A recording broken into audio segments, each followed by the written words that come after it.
여론 뚱탑 배종찬 인사이트 K 연구소장 김준일 뉴스톱 수석 에디터 두 분 나오셨습니다. 안녕하십니까? 안녕하세요. 안녕하십니까? 예, 두 분 우리 오랜만에 만나는 건 아니죠? 좀 어색합니다. 그러니까요. 그런데 이제 워낙 요즘에 박지훈 진행자가 종횡무진하라 그러고 있어서 감동입니다. 많은 분들이 좋아하시더라고요. 예. 네, 노래도 너무 잘하고 가수인 줄 알았어요. 왜 여기서 이걸 하고 있어? 돈도 별로 안 주는데 빨리 가수로 나가지. 복면가왕 뭐였죠 또? 어제 나온 거? 그전에 나온 건? 불후의 명곡. 야 정말 뭐. 부끄럽습니다. 예. 아니 그 음반은 언제 나오는 거예요? 아유 뭐 제가 가수가 아니기 때문에 비가수 특집에 잠깐 노래를 좀 했었는데 아마 주말간에 해서 우리 배종찬 소장님께서 말씀을 하시는 걸로 보입니다. 난감하고요. 네, 노래를 좋아해서 좀 불렀을 뿐입니다. 자, 바로 이야기 좀 이어가겠습니다. 자, 최근 대통령 강복절 경축사부터 국민의힘 또 의원 연찬회 국민통합위원회 참석하는 자리마다 강조하는 게 있습니다. 이념입니다. 저희가 목소리를 좀 모아봤는데요. 요거 듣고 대담 이어가겠습니다. 공산 전체주의 세력은 늘 민주주의 운동가, 인권운동가, 진보주의 행동가로 위장하고 허위 선동과 야비하고 폐륜적인 공작을 일삼아 왔습니다. 제일 중요한 게 이념입니다. 철진한 이념이 아니라 나라를 제대로 끌고 갈 수 있는 그런 철학이 바로 이념입니다. 굉장히 중요한 문제라고 생각합니다.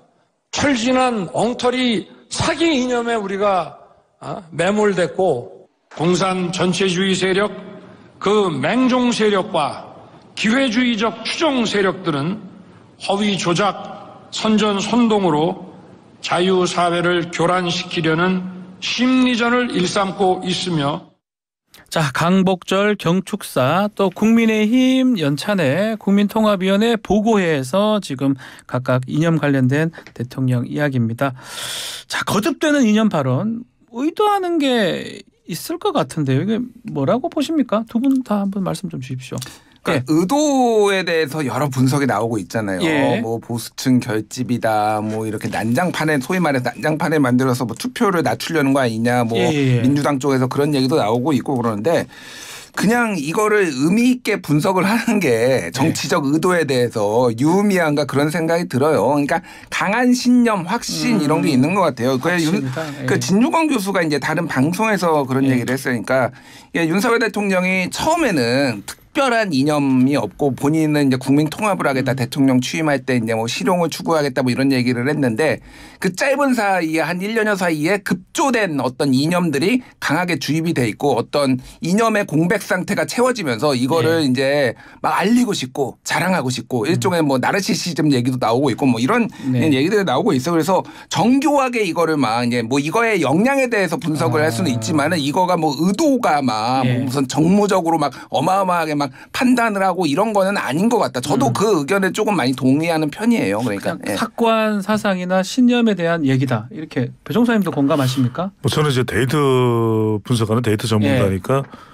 윤석열 대통령이 생각하고 또 바탕에 깔고 있는 그 이념을 분명히 한 거죠. 그러니까 반공입니다. 반공. 그러니까 반공의 기반 위에서 한미동맹 강화가 있는 것이고 반공. 그러니까 북한을 막는 거라면은 그건 일본과도 협력이 가능한 부분이고 그리고 또 뭐 지금은 소련이 아니지만 러시아도 뭐 공산당의 뿌리가 있는 나라고 중국도 마찬가지고 그렇기 때문에 중로와는 가까워지기가 쉽지 않은 그러니까 이런 윤석열 대통령의 철학을 이해한다면 사실 그동안의 대통령의 국정 운영을 이해할 수가 있는 거죠. 그러니까 이제 국민들은 교과서적인 접근이라면 기대했을 수 있을 것 같아요. 윤석열 대통령이 좀 더 통 크고 탈이념적으로 또 그러니까 통 크게 했다면 통 크게 어떤 이 조건을 협소하게 가져가지 않고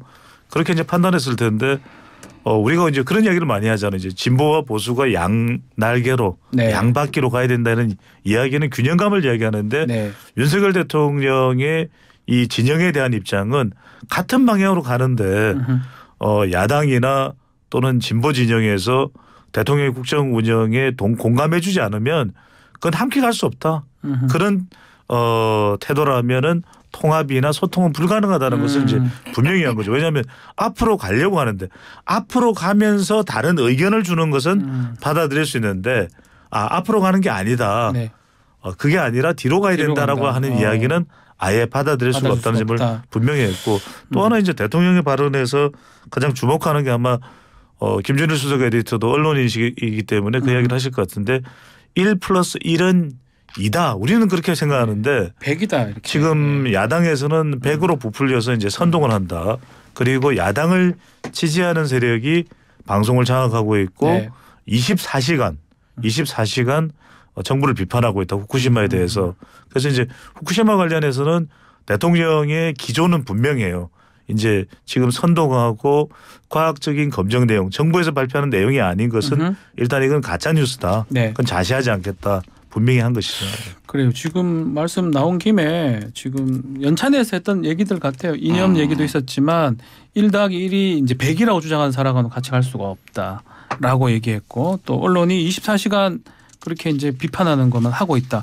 이렇게 얘기했던 부분도 좀 얘기를 좀 해주십시오. 그러니까 일종의 이제 십자군 전쟁 성전을 벌이고 있다. 저는 이렇게 봐요. 성전요? 그러니까 이게 뭐냐면은 자유민주주의 세력 그리고 공산 전체주의 세력 그러면은 이거는 타도의 대상이잖아요. 네. 예전에 이제 냉전 시대에 그랬고 그랬단 말이에요. 그러니까 대화와 타협이 없는 거고 이건 이념적 순결성이 제일 중요해요. 네. 자, 십자군 전쟁에 보면은 그동안 이제 유럽에 있던 기독교가 이제 예루살렘을 구하자. 무슬림들 네. 저놈들 쳐부수고 우리가 이 사람들을 구원해야 된다라는 거잖아요. 그렇죠. 대화와 타협이 안 돼요. 그건 타도의 대상인 거잖아요. 그러니까. 네. 그러니까 지금 이제 윤석열 대통령의 머릿속에는 공산 전체주의 세력이 심리전을 일으켜가지고 이제 네. 뭐 우리나라를 흔들려고 하고 있고 그게 이제 야당, 언론 뭐 등등 시민사회단체 등등등 이런 거예요. 그러니까 이거를 이제 저는 가장 우려되는 거는 그런 거죠. 이제 뭐 첫 번째는 뭐 많이들 얘기했는데 국민 통합을 해야 돼 대통령이 이제 이거를 계속 대선 후보 같이 그러니까 전략적으로 이를테면 저쪽을 공격하고 그러지만은 역대 대통령들도 본인이 대통령이 됐을 때는 이걸 통합을 하려고 노력을 했는데 네. 약간 별종 같은 대통령이 나온 거예요. 사실은 그 역대 대통령들은 어쨌든 다 안 그랬거든요. 그러니까 그런 이제 하나가 있는 거고 또 하나는 이게 이제 협치를 안 하겠다라고 선언을 해버리면은 민생 문제 소위 말해서 지금 경제가 굉장히 심각하거든요. 네. 지금 그런 상황인데 지금 이거를 어떻게 해결을 할 것이냐. 그리고 지금 장관들 보고 다 나가서 청문회가 아니라 국정감사 나가서 싸워라라고 얘기를 했잖아요. 이게 난장판 되는 거예요. 그러니까 나라도 뭐 정치도 난장판 되고 네. 나라 경제도 난장판 되고 뭐가 지금 되겠습니까. 그러니까 이게 좀 암울하다 개인적으로 굉장히 암울하다 이런 생각이 많이 듭니다. 네. 그러니까 이게 데이터상으로 보면은 네. 대통령의 지지율이 이렇게 이제 대통령의 의지대로 네. 강성 반공 의지대로 가도 지지율에 이제 큰 변화가 없을 것이라고 이제 판단을 하고 예. 대통령이 이제 국정 운영 방향을 이제 확고하게 가져가는 그런 이제 시기 될 수가 있는 거죠. 왜냐하면 연찬의 자리 인천에 있었던 연찬의 자리는 네. 내년 총선을 겨냥해서 국민의힘 의원들이 이제 의기투합을 하는 자리인데 네. 대통령이 참석해서 이 방향으로 가야 된다는 걸 이제 분명히 제시를 한 것이거든요. 지금 대통령 지지율을 보더라도 리얼미터가 미디어 트리뷴의 의뢰로 네. 지난 21일부터 25일까지 실시한 조사 결과를 보면 대통령의 긍정평가 오늘 소개해드린 모든 조사는 중앙선거여론조사 심의위원회 홈페이지에서 확인 가능합니다. 37.6%로 직전 조사보다 올라갔어요. 또 올라갔네요. 올라갔습니다. 조금이라도. 네. 그리고 RN서치가 CBS 노컷뉴스 의뢰로 23일부터 25일까지 실시한 이 조사에서도 대통령의 지지율은 직전 조사와 변함이 없습니다. 그대로 36%가 유지되고. 상관이 없네요. 그죠? 그러니까 이제 뭐 후쿠시마 이슈도 있고 또 서울 양평간 고속도로도 있고 뭐 잼버리도 있었고 온갖 이슈들이 다 있었는데 네. 그냥 대통령은 대통령의 판단대로 반공 의지 그다음에 문재인 정부 때는 다 바꿔야 되는 이런 기조로 가더라도 지지층들은 후퇴하지 않을 것이다. 네. 그러면 이대로 가겠다 하는 그 생각을 아주 명확히 하고 있다고 봐야 되겠죠. 이게 지금 그 얘기인데요. 총선만 생각을 해보면 지지층 뭐 35대 우리 60 그 얘기도 했었는데 지지층 어필을 하고 또 정치 혐오를 좀 유도해가지고 투표율이 떨어지고 그 35%가 다 투표장에 나온다면 훨씬 유리한 거 아니냐 이렇게 분석도 하거든요. 이제 뭐 그런 분석들이 저는 일견 타당하다고 보고요.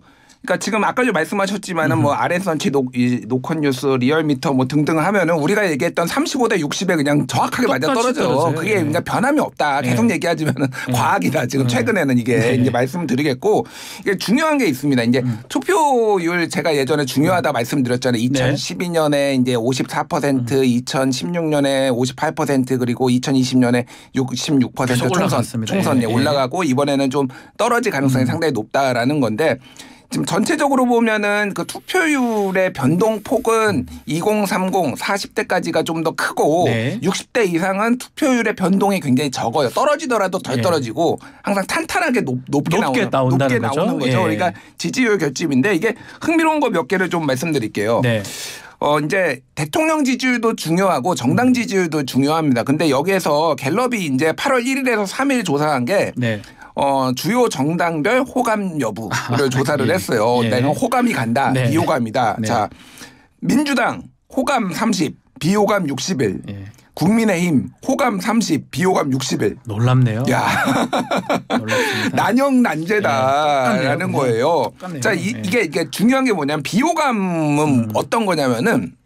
이 정당은 죽어도 찍지 않겠다. 이거예요. 그러니까 이 정당은 죽어도 찍지 않는다라는 거에 지표로 이제 많이 유의미하게 이제 분석이 된단 말이에요. 그러면은 이게 대통령 지지율이 높지는 않음에도 불구하고 지금 민주당을 찍지 않겠다라는 사람이 61% 뭐 거의 동률이라고 보면은 이게 생각보다 지금 할만하다. 그래서 여론조사 전문가들이 얘기를 하는 거는 대통령 지지율이 35%가 넘으면은 이번 선거에서는 여당이 해볼 만하다. 해볼 만하다라는 건데 조금만 더 말씀드릴게요. 근데 이제 이게 대선이 아니라 총선이에요. 총선이다 보니까 이게 어느 지역에서 어떻게 나오느냐가 되게 중요한 거예요. 그러니까 권역별로 봐야 되는 거고 사실은 그거보다 더 쪼개서 봐야 되는데 미디어 토마토가 뉴스 토마토 의뢰로 이제 8월 한 달간 전국을 권역별로 조사를 해서 강원 제주는 5일 6일, 대구 경북 호남권 충청권 10일 13일, 수도권 부울경 부산 울산 경남은 19일 20일 날 조사를 했는데 내년 총선 투표 정당에 대해서 물어보니까 서울 같은 경우에는 국민의힘이 39.2 그리고 더불어민주당 37.3이에요. 그러니까 국민의힘이 더 높아요. 이제 서울의 보수화를 알 수가 있는 거죠. 근데 이것도 이제 강남 지역에 국민의힘 지지가 많이 몰려 있다 보니까 그렇다고 서울에 있는 지역구를 반 이상 가져가리라는 건 어려운 거죠. 자, 근데 여기에 서울에서 대통령 국정 지지율이 긍정이 40.2, 부정이 55.6이에요. 그 차이가 나네요. 그러니까 평균보다 높아요. 서울에서는 이제 이게 국정 운영이. 그러니까 지금 35% 이상이 되면은 의외로 해볼 만하다. 국민의힘이 이런 전략들이 좀 이제 깔려 있고 투표율을 낮추는 게 지금 최대 뭐 제가 물어본 건 아니지만은 지금 가는 분위기를 봤을 때는 그쪽으로 지금 방향을 잡았다 이렇게 봐야 될 것 같아요. 그리고 이제 집권제 여당과 정부는 또 총선을 앞두고 쓸 수 있는 카드가 많거든요. 그러니까 예산 편성에 있어서도 2005년 이후에 19년 만에 최소폭의 예산 증가액이거든요.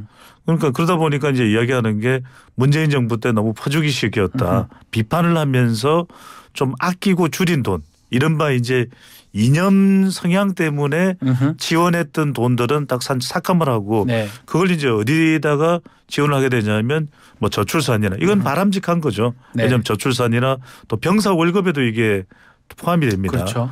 또 고령자들에게 주어지는 그런 이제 이 지원에도 이제 포함이 되는 건데 그러다 보면 대체로 이런 지원을 받는 사람들은 또 정부 여당에 대한 지지 의사가 발생될 수도 있어요. 그렇죠. 이런 정책을 통해서.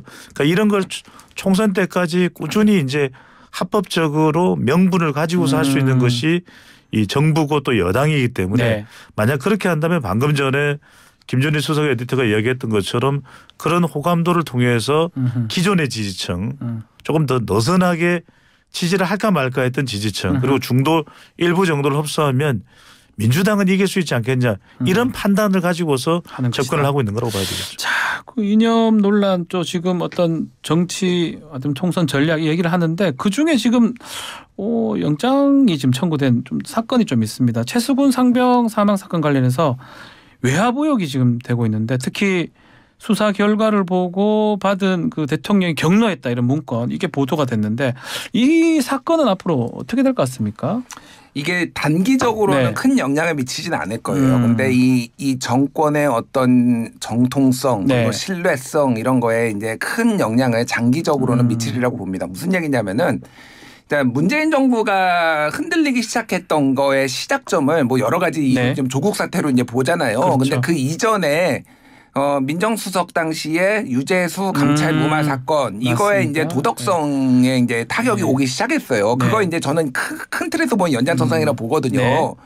근데 지금 이 정권이 탄생하게 된 계기는 이제 당연히 윤석열 후보 대선 후보의 어떤 캐릭터에 굉장히 강하게 기인을 하잖아요. 문재인 예. 정부의 실정. 자, 2013년에 박근혜 정부 때 이제 국정원 댓글 사건 이제 그래서 원세훈 저 국정원장을 이제 기소하는 여부를 네. 놓고 당시에 그 팀장이었던 이 윤석열 검사가 윗선에서 이거 이제 뭐 사건을 축소하려고 하니까 강하게 반발을 합니다. 그렇죠. 강하게 반발을 해가지고 이제 소위 말해서 본인은 좌천됐다고 이제 주장을 하는 거죠.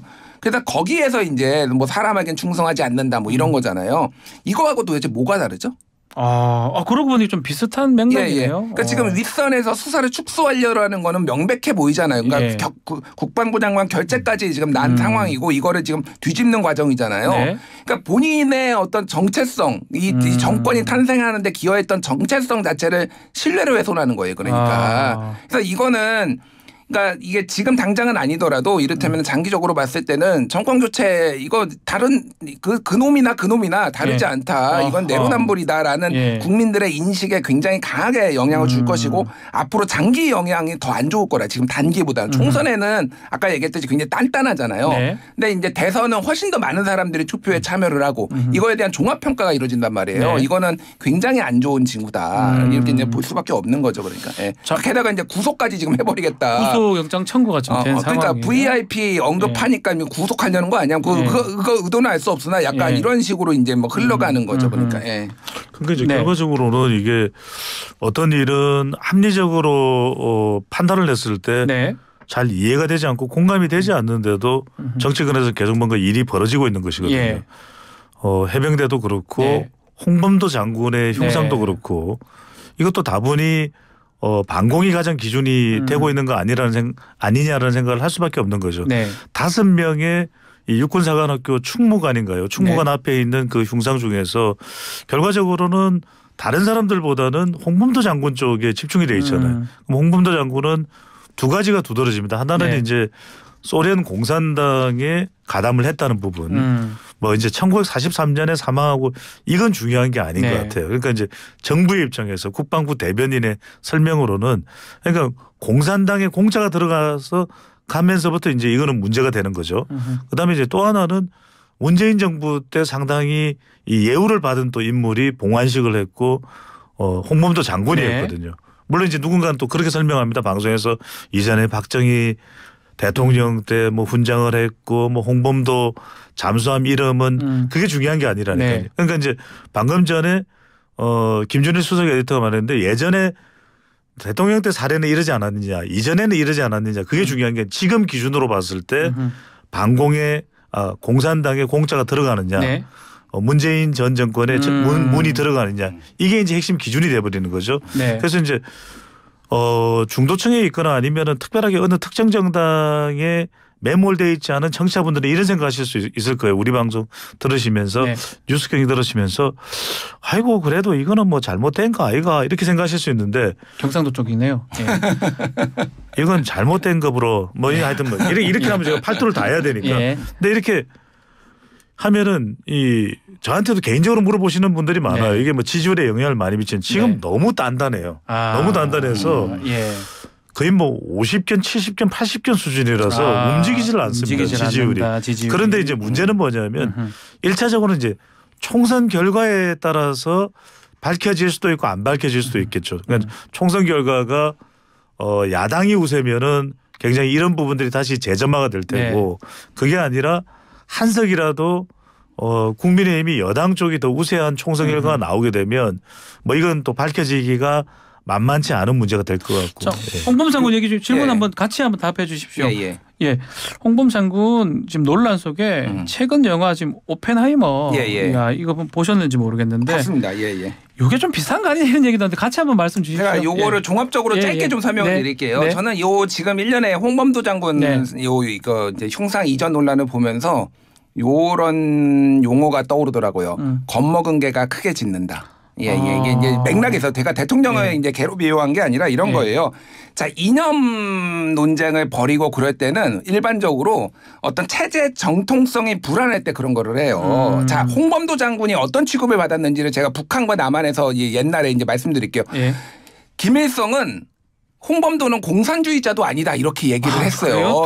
언론 보도에 따르면 그렇게 얘기를 했다라는 거예요. 왜냐하면 소련 공산당에 있었지만 본인도 소련의 지원을 받았잖아요. 그러니까 홍범도를 너무 축혀 세우면은 본인이 낮아지는 거야. 그러니까 김일성도 그렇게 했고 우리도 이제 예전에 70년대 60년대에는 홍범도는 소련 공산당에 가입한 사람이야라고 해서 이제 둘 다 배척을 한 거예요. 그래서 쓸쓸하게 이제 거기 이제 카자흐스탄에 이제 묘역이 있었던 거죠.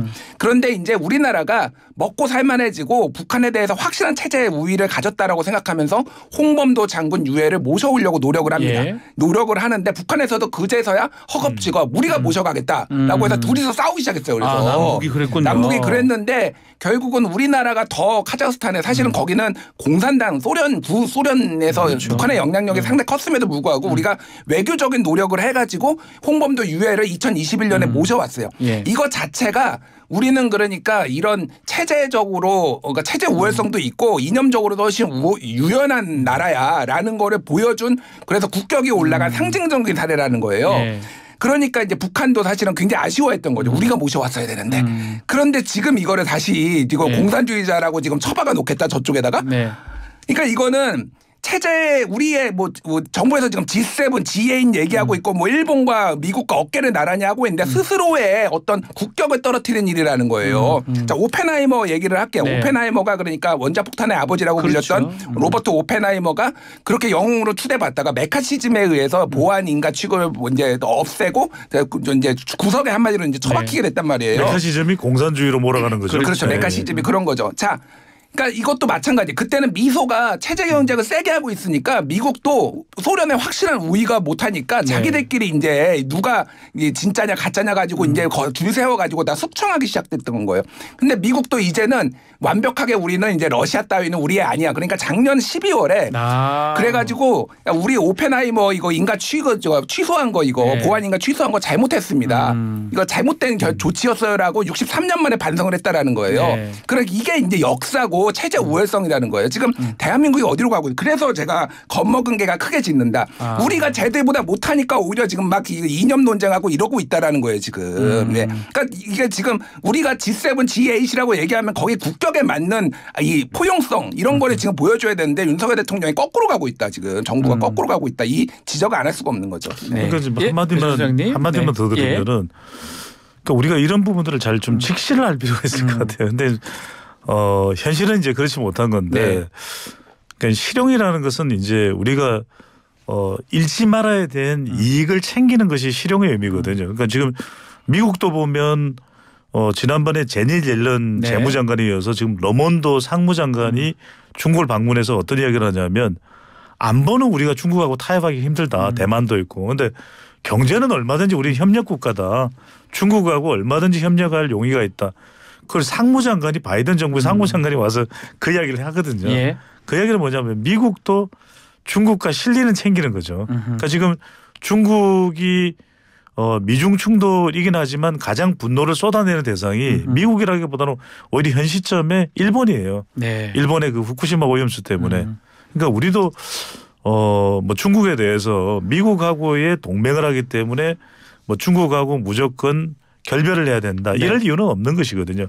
마찬가지로 뭐 대통령이 그것이 뭐 이제 저는 잘은 모르겠습니다. 이게 정확하게 어디에서부터 윤석열 대통령이나 윤석열 대통령을 아주 측근해서 보좌하는 쪽에서 이 홍범도 장군과 관련된 이슈가 시작됐는지는 모르겠는데 그래서 일각에서는 이명박 정부 때 이명박 전 대통령이 영향을 줬던 뉴라이트 아니냐. 그런데 네. 저는 뉴라이트든 뉴레프트든 네.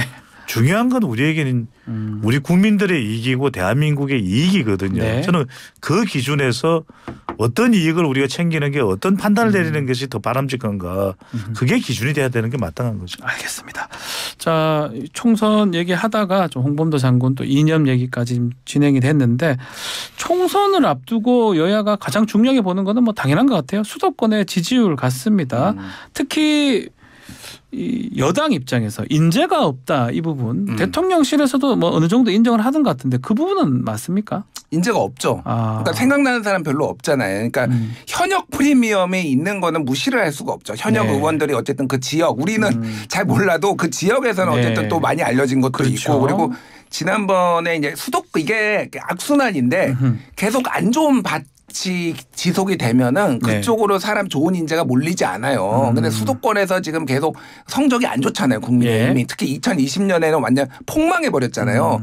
그러니까 거기로 아무도 안 가려고 하는 겁니다. 네. 거기도 아무도 안 가려고 하고 그리고 지난번에 이제 이러면 안 되겠다라고 해서 원내에 있었던 당협위원장 상당수가 지금 지방선거에 지금 작년에 다 들어가 버렸어요. 예. 그래서 없어요. 이거는 뭐 안철수 의원도 얘기하는 거고 많이 국민의힘 내부에서도 얘기를 하는 거예요. 근데 여기서 더 문제는 뭐냐면은 이제 대통령 줄 세우기를 하는 거예요. 야 그래서 얘는 친윤 아니야. 얘 공천 주지 마. 그나마 예를 들면 제가 뭐 실명을 한번 얘기해 보 김재섭 당협위원장 출연합니다 같이. 예. 그러니까 예. 이런 분들 이제 나름 이제 인지도가 있잖아요. 예. 알 수는 없으나 예전에 이제 그 1호 서울이 보도한 문건에 따르면은 뭐 누구게 해가지고 공천 안 주겠다 뭐 이런 얘기들이 막 있다라는 거예요. 누구는 네. 뭐 충성도 부족, 누구는 뭐 유승민계, 누구는 이준석계. 그나마 경쟁력이 있는 한두 명, 몇 명도 네. 이렇게 다 쳐내기 시작하면은 누구로 뭘로 싸우냐? 검사로 싸웁니까? 그럼 검사에다 낙하산 공천해가지고 네. 지역에 이게 달라요. 그러니까 대선하고 총선하고 이건 달라요. 지역에서의 경쟁력이 분명히 중요하거든요. 인지도와 갑자기 내려온다고 해서 뭐 아무리 대단한 검사라고 해도 그렇게 네. 안 됩니다. 그러니까 이게 지금 총체적으로 난국이에요. 그러니까 이거를 어떻게 풀어야 되냐. 그리고 또 하나는 대통령의 지지율이 낮을 때는 여당 내에서도 여당 속에 야당 같은 존재가 있어야 돼요. 그래서 이런 것도 우리가 바로잡겠습니다. 이런 거는 잘하고 있지만 네. 이런 목소리도 내겠습니다라는데 그 사람들 다 씨를 말려버리려고 지금 하고 있잖아요. 그러니까 이게 선거가 되겠냐고요. 그러니까 이거에 대해서 줄을 서서 영남에서 안정적으로 공천만 받으면 되겠다는 사람들과 네. 지금 수도권에서 지금 이러다 다 망한다는 사람들과 지금 갈등이 벌어지는데 무게중심은 당대표부터 원내대표 뭐 무슨 사무총장이 다 그쪽에 있으니까 이게 게임이 안 되는 거예요. 그러니까 이게. 네. 짧게 말씀드리면 네. 당 내에서 선서리가 나오긴 쉽지 않은 거죠. 왜냐하면 지난 연찬회에서 건배사가 내가 윤석열이다. 네. 우리가 윤석열이다 했는데 결국 이제 수도권은 원희룡 장관이 차출된다 하더라도 뭐 지역구 당선이 이제 최우선 목표와 과제가 될 수밖에 없고 네. 한동훈 장관 차출설이 나오는데 한동훈 장관이 나왔을 때 그러면 서울, 인천, 경기 지역까지 다 망라해서 구심점이 될 수 있으니까 그게 참 여당으로서는 확신할 수가 없고 아쉬운 대목이거든요. 네. 제가 이제 요즘 장안의 화제가 아니라 글로벌 화제라고 하는 빅데이터 분석, 배종찬의 빅데이터 분석을 단독으로 가지고 왔는데 예, 좀 알려주십시오. 지금 지난 19일, 14일부터 29일까지 한동훈 장관에 대한 빅데이터 분석을 했습니다. 했더니 이제 빅데이터 긍부정 감성 비율이 긍정이 38, 중립이 17.1, 부정이 44.8이에요. 그러니까 이제 긍정을 보면 대통령 지지율이나 또 국민의힘 지지율 비슷하네요? 정도까지는 나오는데 그 이상 확장되지가 않는 거죠. 그러니까 수도권은 지금 더불어민주당이 다수 현역 의원 자리를 차지하고 있거든요. 그러면 적어도 바람을 불러올 정도의 인물이 나서줘야 되는데 한동훈 장관이 지지층은 결집할 수 있는데 중도를 결집할 수 있는 확장성까지는 아니다. 그러면 중도층을 불러올 사람이 누군가 이게 사실은 수도권의 가장 큰 과제인 거죠. 국민의힘의 수도권 과제가 가장 인물. 그렇죠. 그래서 이제 주변에서는 이준석 전 대표를 껴안아라라는 이야기가 나오는데 껴안기가 쉬울까요?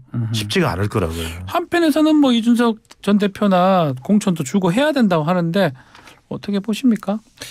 그러니까 이 선거를 누가 주도하느냐가 이제 중요할 것 같아요. 뭐 제가 뭐 공식적으로 확인은 못했습니다만 많은 언론 보도나 알려지기로는 상당히 이제 용산에서 이거를 많이 공천을 주도할 것이다. 뭐 이런 관측들이 나오잖아요.